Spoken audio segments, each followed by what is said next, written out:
Hello प्यारे दोस्तों, welcome to my channel study with Ambuj. प्यारे दोस्तों, यूपी ट्रिपल एस सी की तरफ से एक और नई भर्ती का आगाज़ हो चुका है। आइए उस भर्ती के बारे में बात करते हैं कि वो कौन सी वैकेंसी है। देखिए दोस्तों, ये है यूपी ट्रिपल एस सी। ठीक है दोस्तों, विज्ञापन संख्या 10 परीक्षा 2026, यानी यूपी ट्रिपल एस सी का ये 10वां विज्ञापन है। 2026 का 10वां विज्ञापन है। पद का नाम प्लाटून कमांडर, ब्लॉक ऑर्गेनाइजर, मुख्य परीक्षा। विज्ञापन की प्रकाशन तिथि देखिए दोस्तों 15/4/26 को जारी हुआ है। फॉर्म भरने की जो तिथि है वो 16/6/2026 है और आवेदन शुल्क जमा करने की अंतिम तिथि 6/7/2026 है। शुल्क समायोजन और फॉर्म में संशोधन करने की तिथि आपकी 13/7/2026 है। ठीक है, आइए हम थोड़ा सा नीचे की ओर बढ़ते हैं। ठीक है, तो यहाँ देखिए दोस्तों, ये आपका जो है प्लाटून कमांडर की देखिए कुल 52 पद हैं। ब्लॉक ऑर्गेनाइजर के कुल 243 पद हैं। दोनों पद मिला के कुल 295 पद हैं। कितना है? 295 पद। फिर हम लोग इसमें देखिए, जो पेट 2025 जो छात्र पीईटी 2025 में बैठे होंगे, एग्ज़ाम दिए होंगे, स्कोर कार्ड जारी हुआ होगा, वही इसमें फॉर्म डाल सकते हैं। दूसरा कोई फॉर्म नहीं डाल सकता है। ठीक है, और इसका देखिए प्रारंभिक अर्थ 25,000 वास्तविक स्कोर अथवा नामलाइज में 0 या उससे कम ऋणात्मक में प्राप्त करने को परीक्षा शॉर्टलिस्ट नहीं किया जाएगा, यानी ऋणात्मक होगा उसको नहीं लिया जाएगा। थोड़ा और नीचे की तरफ चलते हैं स्क्रॉल करते हुए। देखिए, आपको ये फॉर्म भरने के लिए है आवश्यक सूचना। तो फॉर्म भरने के लिए आपको ऑनलाइन आवेदन करना होगा यूपी ट्रिपल एस सी के ऑफिशियल वेबसाइट पर। ठीक है, और आपका जो है ये लाइव एडवर्टाइजमेंट जाके आप जो है फॉर्म भर सकते हैं, बस अभी नहीं, जब फॉर्म की शुरुआत डेट होगी तब। ठीक है, तो 15/4 को भी आया है। देखिए दोस्तों, आपकी बात करते हैं, इसमें देखिए लिखा हुआ आवेदन की अंतिम तिथि आपका 6/7/2026 रखा गया है। ठीक है, तो हम लोग बात करते हैं क्वालिफिकेशन का और एज लिमिट का। तो इसके लिए आइए हम लोग बात करते हैं। पर देखिए दोस्तों, पहले EWS देखिए। EWS के लिए आपका 1/4/2026 से 6/7/2026 के मध्य EWS मॉडल आपका जारी होना चाहिए, जो वित्तीय वर्ष 2025-26 की आय पर आधारित हो।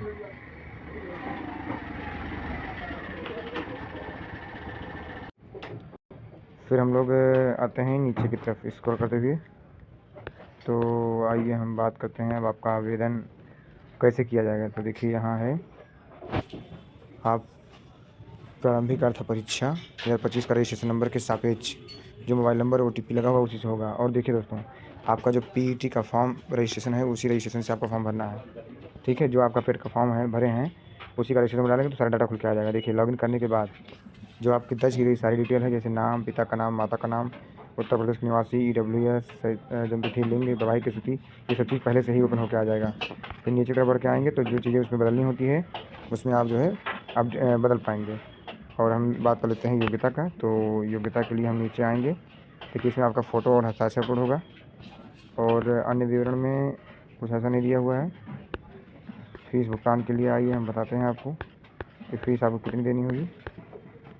अनारक्षित वर्ग के लिए 25 रुपया है, पिछड़ा वर्ग के लिए 25 रुपया है, अनुसूचित जाति के लिए 25 रुपया है, अनुसूचित जनजाति के लिए 25 रुपया है, यानी आपको सभी को 25-25 रुपये ही देने होंगे। एक चीज़ और दोस्तों, जब मुख्य परीक्षा आपका होगा तो मुख्य परीक्षा के टाइम में जब शॉर्टलिस्ट में आपका नाम आ जाएगा तो फिर आपको अलग से मुख्य परीक्षा के लिए शुल्क देना होगा 200 रुपया। ये जब आपका मेंस की परीक्षा होगी तब।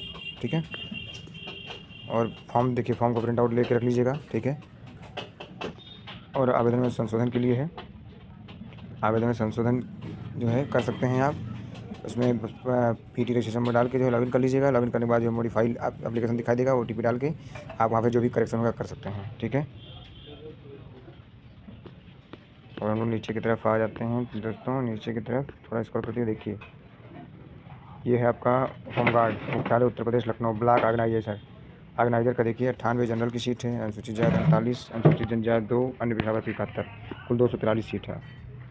फिर थोड़ा सा नीचे आएंगे, प्लाटून कमांडर आपको मिलेगा, 23 सीट जनरल की है और 30 सीट जनरल की है। अनुसूचित जनजाति के लिए 11 है, 1 सीट अनुसूचित जनजाति की, पिछड़ा सीट के लिए 12 सीट है, EWS के लिए 5 सीट, टोटल कुल 52 पद है। ये है टोटल पद। नीचे आपको हॉरिजॉन्टल कैटेगरी मिलेगा, ये हॉरिजॉन्टल है। नीचे आ जाएंगे हम थोड़ा सा और नीचे स्क्रॉल करते हुए आएंगे तो इसमें आपको एक लाइन और मिलेगा, जो उत्तर प्रदेश की महिला वर्ग हैं उनको पिता पक्ष से ही जाति प्रमाण पत्र लगाना होगा, यानी लड़कियों के लिए जो है उनकी जाति उनके पिता से पता चलेगी तो उनको वहाँ से जाति लगाना है। बात कर लेते हैं क्वालिफिकेशन का। ब्लॉक ऑर्गेनाइजर प्लाटून कमांडर की योग्यता क्या है। तो योग्यता देखिए दोस्तों, लिखा हुआ है किसी मान्यता प्राप्त विश्वविद्यालय से स्नातक। स्नातक होना चाहिए, यानी ग्रेजुएशन होना चाहिए।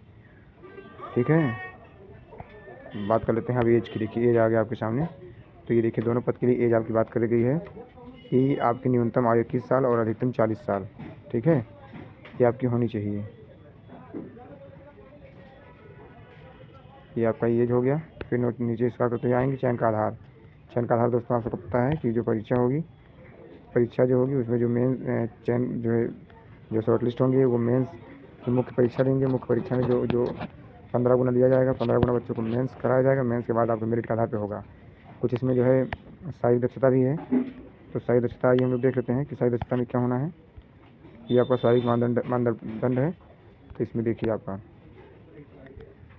ऊंचाई पुरुष वर्ग के लिए, ये सामान्य पिछड़ा और अनुसूचित जाति के लिए पुरुष वर्ग के लिए देखिए 167 सेंटीमीटर, 167.7 सेंटीमीटर। सीना फुलाए बिना फुलाए 78.8 सेंटीमीटर, सीना फुलाने पर 83.8 सेंटीमीटर। और ये पर्वतीय अभ्यर्थी होते हैं। ये ऊंचाई देखिए इनकी क्या है, 152.6 सेंटीमीटर। सीना बिना फुलाए 76.5 सेंटीमीटर, सीना फुलाने पर 81.5 सेंटीमीटर।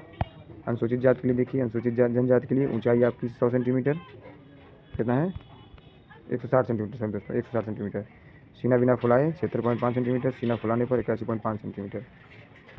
थोड़ा सा और नीचे आते हैं। देखिए महिला अभ्यर्थियों के लिए है। महिला अभ्यर्थी के लिए ऊंचाई सभी जाति की महिलाओं के लिए 152 सेंटीमीटर, अनुसूचित जाति और पर्वतीय के लिए ऊंचाई आपकी 147 सेंटीमीटर। ठीक है, और इन लोग को दौड़ भी देना है। तो दौड़ के लिए देखिए पुरुष अभ्यर्थी 4.8 किलोमीटर की दौड़ 25 मिनट में, और महिला वर्ग को 2.4 किलोमीटर 14 मिनट में। इन दोनों लोग को दौड़ भी देना है प्लाटून कमांडर के लिए। ठीक है, यहाँ लिखा है प्लाटून कमांडर के लिए आपको दौड़ भी देना होगा। फिर नीचे हम आते हैं पाठ्यक्रम के लिए।